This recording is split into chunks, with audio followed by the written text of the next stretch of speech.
اتمنى اكون انا بالعراق اللي اطلع بالشارع ما ارقص. لا ماكو صوت، كلها نايمه هسه. كاس العالم يريده يا رب. ايمن ياسين ان شاء الله ياخذنا كاس العالم ان شاء الله. يا رب يا رب. ماركو فرج طاح ايمن، ايمن فتح له مجال ودخل فيها.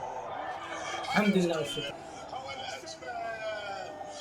ما ادري، احس هذا هدف التاهل. جاني شعور سبحان الله، هذا هدف التاهل كاس العالم، راح نقاتل على هذا الهدف 40 دقيقه.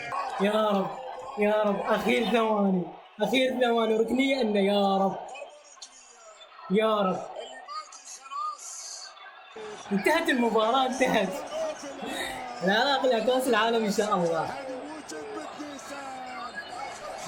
يلا يا سلفادور يلا. يا رب يا رب.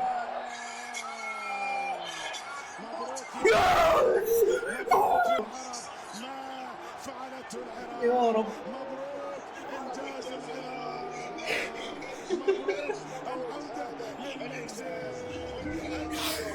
واخيرا هذا ما ينسى.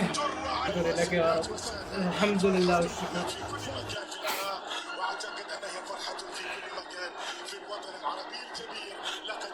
هاي البيتي بيتي فرح، بيتي فرح، صار لي ما باكي. وبالتالي انجاز اخر لكرة القدم لاول مرة في تاريخ كأس العالم. الحمد لله ما قصر رب العالمين. بس اول ما بدت اللعبه، اول ما سجل الشوط الاول ايمن، قلت هذا الهدف اللي هو راح ياخذنا كاس العالم.